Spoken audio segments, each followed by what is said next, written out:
Hey, get inspired, everybody. Thank you so much for tuning in to yet another episode of Life Inspired. This is a program where people are talking about how and why they're following Jesus. And we're so glad that you would tune in and that you would share this story with anybody that you think needs to hear it. You can tune in or share from lifeinspiredshow.com. I always have to recall that. Lifeinspiredshow.com, our YouTube channel, or our Facebook page. And we do ask that you would subscribe to our YouTube channel and like our Facebook page, because that just helps more people hear about Jesus' love and how important they are to him. And so we have a wonderful guest today that I just got to meet this morning for the first time. We've met by phone before. This is Theresa Cruthird, Dr. Theresa Cruthird. So thank you for being our guest today, Theresa. Well, thank you so much for asking me to join you today. It's an honor. Appreciate it. I'm so glad that you would share your story. I know that you're not like a fan of being all public, but you were willing to share because Jesus is so awesome. So Typically we talk about a turning point. We typically say life was going along. There was some kind of a ...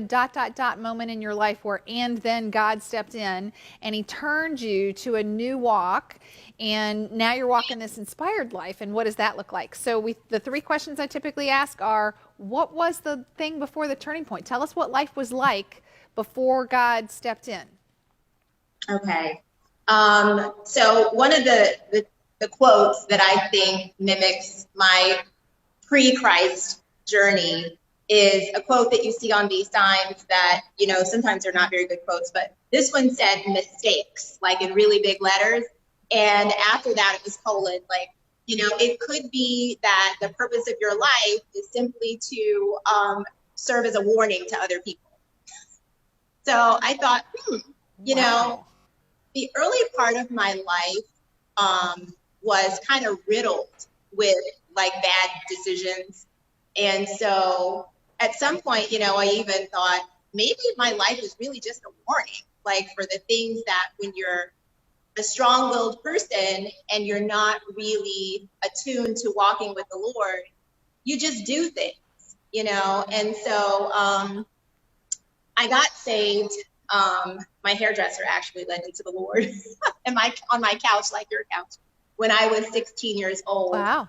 And so I accepted the Lord and I started reading the Bible and just kind of learning the word, but never really understood what walking with God was. It was just kind of an understanding God, God exists.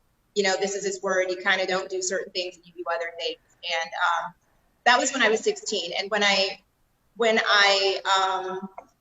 left home for the first time, I went to college. I should say when I was in high school, I was kind of a mediocre student. I wanted to be a doctor, always wanted to be a doctor because, my mom was sick a lot when I was younger. And I just remember on one occasion, there was a lot of blood in her room and I was really scared. I was probably 6 years old and she went to the hospital and she came out and she was better.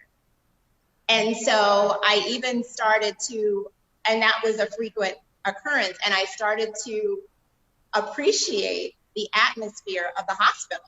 Like I really liked it because it was a place where healing took place and people got better. So I wanted to be a doctor from like my earliest memory. And I thought, okay, well, this is going to be easy. I just do what you're supposed to do to become a doctor. And so I was kind of strong-willed, I guess, and a little unmotivated, let's say, unmotivated. I'm not supposed to use the word lazy. Unmotivated. And so by the grace of God, I got into a good school. And even once I was in college, I wasn't a good listener. So I had advisors that said, hey, don't take this class first, take that. And I just totally didn't listen. So my first semester in college, I got a D in chemistry, which is like one of the critical classes that you need for medical school.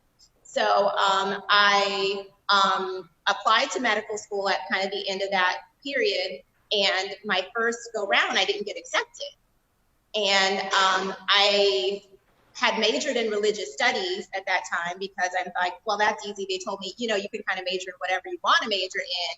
no one really told me you should major in something that you might need to get a job in, or what if this med school thing doesn't work out? And so I basically had a degree in something that I couldn't use, and I wasn't able to do what my whole life, I thought I was going to do. So I ended up going back home. I worked odd jobs that you didn't need really do with a high school diploma, and then sort of refocused and thought, okay, well, if I can't be a doctor, I'll be a social worker, because part of my vision was to build communities and offer healthcare and social services and recreation. The recreation piece was way back there too, because that was kind of the holistic experience I had growing up. So anyway, fast forward, I went to a graduate program, took, higher level courses to prove myself. And then in the course of that, I met a man that I married. He was a part of a ministry, and I was a new believer, so to speak. And his parents were pastors, and my parents were divorced, and they were kind of an intact family. And I thought, wow, these people are really spiritual, and they know more than me about the Lord. So I kind of became discipled, in a sense, by this family. And I got married. People in my life told me it was a bad decision. They were like, why would you get married? You've only known him a year. Aren't you going to medical school? And I'm like, oh, you guys don't understand. This is the Lord. He's from a holy family. His family's pastors and all of this. And so in fact, I had people on the street, literally on the street, coming up to me going, oh, hi, how are you doing? Whatever. In the conversation, I'm getting married. Why are you doing that? And I'm thinking, you don't know anything about me. Like, you're just like a stranger. And so anyway, it turned out to be not a good decision. So I did get married, and then I reapplied to med school in the course of that. And my husband and his family did not want me to go. I was pregnant with my son at that time. And they were saying, well, you're pursuing kind of your secular dream, and you're breaking up the home, and this is out of God's order. And so I wrote a letter to the med school that I got accepted to, and said, you know what, I'm going to make the right decision for my family, keep my home together, and not go to med school, and fulfill this dream I've had since I was a child. And so the school offered me a full scholarship at that time. I wrote the letter, I sent the letter. The dean of the school called me on the phone and said, are you crazy? I'm going to rip up this letter right now and pretend like I never saw it. And so I went with it. I'm like, nope, I need to do this. I felt like it was God's call for me in that moment. And so I didn't go. And so I stayed in the marriage. I became very, very, very bitter at my husband and his parents during that period. And I became very upset with God, because I thought I was following him, and he was stealing a dream that had already been lost once. This is now the second time. And so I just kind of stopped going to church, didn't really want to do much. I was working odd jobs at that point. I was even like a janitor in a restaurant at one point. And I'm thinking, God, you've got to be kidding me, right? Like, this is what I've given up for you. And I'm sweeping floors in a restaurant. And so I became very depressed. I attempted Which to is overdose. a beautiful thing, Depression. Oh, that is a beautiful thing, to sweep floors in a restaurant. I want the floors clean when I go to a restaurant, right? Yeah, I do it now too. I do it now too. But it wasn't being a doctor, and it wasn't what I had gone to school for, and it was kind of like, right. So anyway, still being married to my then husband, we came across a church, like we were watching the NBA finals somewhere, and the commercial comes on for a church in the middle of the NBA finals, and I'm like, oh, this is unusual, and it was a church that I ended up going to. The people looked I mean, I thought like nice people, so we went there. And that was probably my first turning point, I'll say. When we were in that church, we heard about the goodness of God and how God was not trying to ruin your life. And I suppose I had heard that before, but I didn't feel the love of God the way I had felt in that place. And so I started to heal. You know, I did a lot of repenting for my choices and my mistakes, and really just asking God for a cleansing and just a new walk. In the course of this, like we were living with my husband's parents at the time. Like we filed bankruptcy, like we had no money, we had like bad credit, like we were, you know, it was hellish. And so from what I thought my life would have. And so anyway, so in the course of that, I sort of recovered my perspective on who God was and just started trusting him kind of to be a dad more. And then he led me into a job at Johns Hopkins University as an administrative assistant. And those people ended up paying for me to go to grad school, writing my letters for med school, and kind of I divorced my husband in the course of that, but I was getting my life back. You know, kind of the things that I had dreamed about were happening. So I did get into the same medical school that initially offered me a full ride, and this time they didn't. I paid a lot of money, but it's okay, you know. And I started medical school when my son started kindergarten. So I had my mom's help. I moved back home and could not have done it obviously without her. And went through med school with, you know, lots of prayers, lots of help with my son. And then after med school, I didn't get accepted in the residency that I wanted. So I ended up staying at that school doing an internship for one extra year and trying to figure out what I wanted to do. And during that year, I met a group of friends. One of those people is Barry Wright, who's like a big part of my current story. And, you know, we just became friends. We hung out, we vacationed together, whatever. And then we all kind of went our separate ways and went to residency and training. So when it was time to get a job, I did not see myself living in Michiana, Indiana. I had never heard of it. I wanted to go to Virginia, back home. And this was kind of the first time I saw God sort of directing traffic, and I was open to him directing traffic. And so the place I prayed, I was like, Lord, I want to go where you want me to go. And there was a hospital I really wanted to go to. And I remember I was in the locker room one day at this hospital, and the person who was supposed to be interviewing me was like, hey, do not come here. This is a terrible place. And I was like, oh, I know the hand of God now. When I see a stranger warning me, don't do something, then I kind of, so those doors were closed. I said no to that job, and that was a job I really wanted. And Indiana seemed like a good idea. It was like the practice seemed like a good practice. I had a church. I found a church here. That's another amazing story. I was planning to not go to church that Sunday, and I typed in Mishawaka Japanese Gardens, which I wanted to. I was like, I won't go to church. I'll go to a place.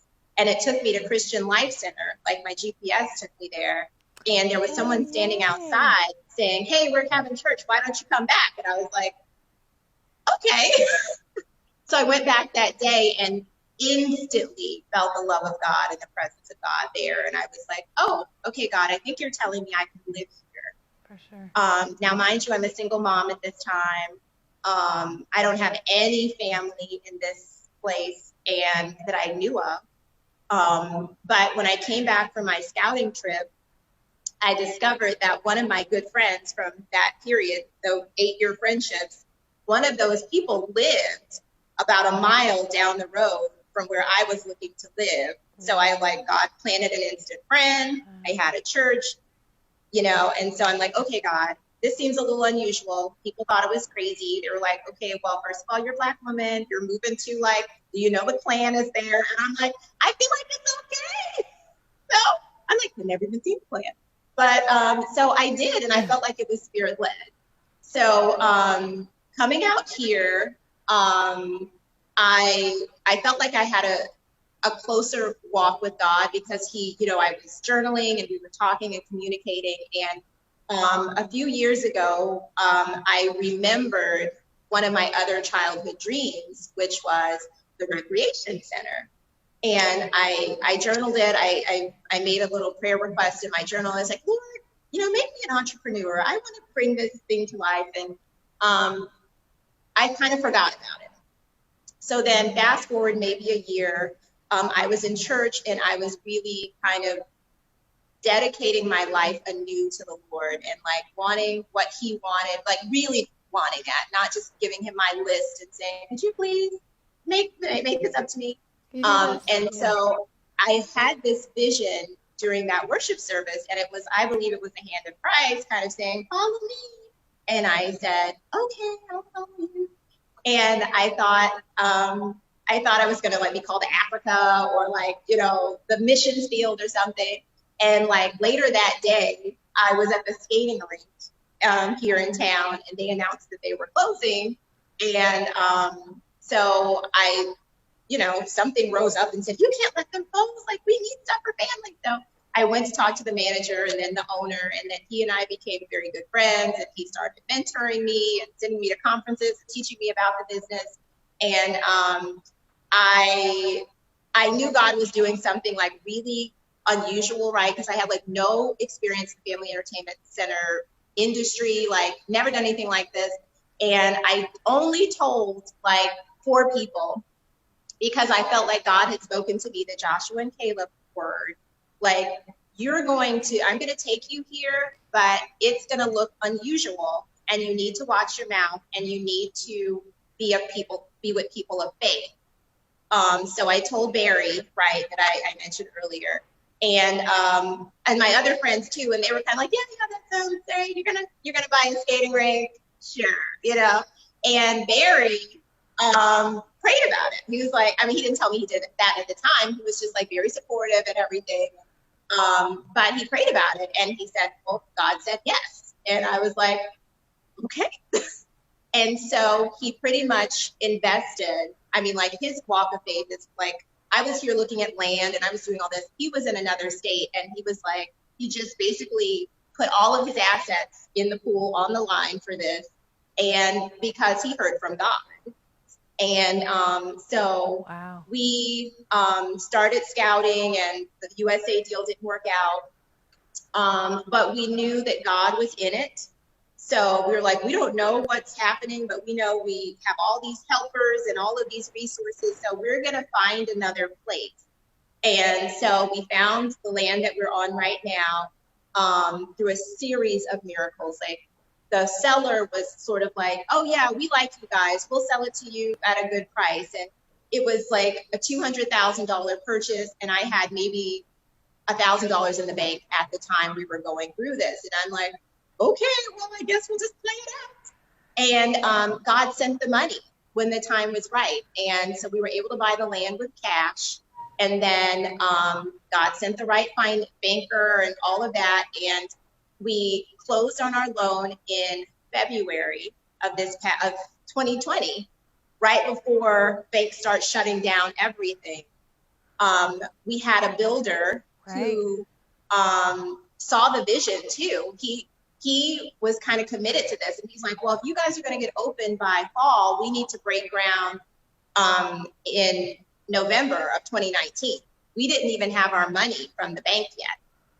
And so the builder, he was like, well, if we're going to be open, I'm going to do it. And I wasn't even in town. I came back to town and they've broken ground. I was like, we don't have any money yet. But he did, because he believed that we were going to fight this winter, and, we were going to have a bad winter. And then, all of the forecasts, and we're in a meeting and we're like, you know what? This is God's timing, right? So the money's not here yet, but we believe it's God's timing. So we started declaring like crazy people that this is going to be the warmest winter South Bend has ever seen. We're going to pour concrete and all of this. And so I have the newspaper article. It's the second warmest winter in South Bend's history. And my builder was pouring concrete in January. like with no, Right. no freezing, anti-freezing stuff. And it's just been one thing after the other. Like axe throwing, we have axe throwing, we have bowling, we have laser tag, we have a restaurant, we have, an arcade, and now we have drop tower. And so we didn't have axe throwing before. I really wanted it, but I never really said anything. My builder is like, hey, axe throwing sounds good. We have spaceport here. And so we didn't have money for like the materials and like the wood and all of this. And so he says, well, I think I have some wood at my house. And so he goes to his house and he has the exact amount of wood, beautiful, that we need to build it out completely. We didn't get a single, it was like, I just felt this is how that really. So, and it was like, and there are so many other little things like that, like God controlling the weather, God providing the resources. We were delayed in opening. We were supposed to open in January. No, when were we supposed to open? Oh, June, right? Wasn't it June? When it was delayed June, for COVID? I think it was June. And we opened October 8th or October 6th. And so, but we were stressed out about the opening and all. And because, we had saved up money for payroll to get us through like a certain period. And we were like running out of money. And we're like, well, we're not open yet. And it's a pandemic. What are we going to do? And so we opened like, I think a week after the restrictions were lifted for COVID. And it was like, oh, thank you, Lord. Like if we had opened sooner, we wouldn't even have had time to like fine tune and learn from all these other businesses that have done it, And so we were like, we had kind of the best practices were in place. We knew kind of how businesses were coping with it. And then when we opened, we didn't have any restrictions other than like we decided we're going to do 50% just because we have a really big building. And we're like, we can keep people far apart, and just keep our numbers down. Right. And we had funding, we had money to sustain ourselves. So it wasn't like we needed like people to come in and, keep the doors open. And God is like even sustaining us. We call it blooming in the desert. Like we're blooming in the desert. Like we're profitable and we're profitable like in this environment. And that's crazy. Brand new COVID and crazy. Yeah. So, and I tell people, it wasn't, both Barry and I, we lost our moms in this process. So we had, again, the questioning moments like, God, what are you doing? Like, you're giving us this fun business, but you're taking our parents, And it was, again, the wrestling with God, like, and then understanding that, like, biblically, Christianity is not a cakewalk. Like the people in the Bible had tribulations and trials, and like learning to understand that this world is not our home. Like we look to heaven, and we have to be more kingdom minded than all of the little things that we've set our eyes on that cause us so much stress and strain. And so recently over the last couple of months, I just learned that to be more kingdom minded, that this stuff is all a blessing, but it really is just stuff, and my mom, his mom are in our future. Like they're in God's arms. Like that's a wonderful thing to celebrate. I wouldn't want either of them in this world, even if I could have them back right now. So I'm like, it's just kind of a perspective change on more, less kind of the earthly stuff. Even though it's great, it's a blessing, but it's like, what's the real purpose in all of this? And it's sort of not what it looks like. Yeah. So that's a super long version of this. Very cool. Very cool. So I do want to ask you, I heard you talk about journaling, especially in the times when you first were moving to Mishawaka. We love to ask, how do you stay inspired every day? What is it that you do to stay connected, to hear God's voice and know that it's him and not Theresa's voice, right? So what is it that you do? Because it's different for everybody. Everybody connects a different way. but some are going to connect more like you do, and some are going to connect more like I do, and some are going to connect more like somebody else does. Yeah. So how do you stay in touch and in tune and inspired? So as I mentioned, journaling is a big thing. I recently started, like I pray in the spirit, we pray in tongues, and that's sort of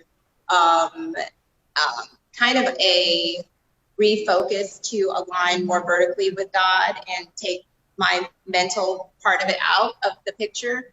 But like becoming more diligent about what the Word of God says has been probably a bigger change for me, and not just accepting my idea of events as the way it is. Like understanding God's word is the ultimate truth. And if I have anxiety, for instance, which, in a pandemic, right, I'm like, okay, I'm anxious. I'm like, okay, wait, I have to like speak to myself verbally and say, God is not giving me this spirit of fear. He's given me power, love, and a sound mind. And I have the mind of Christ.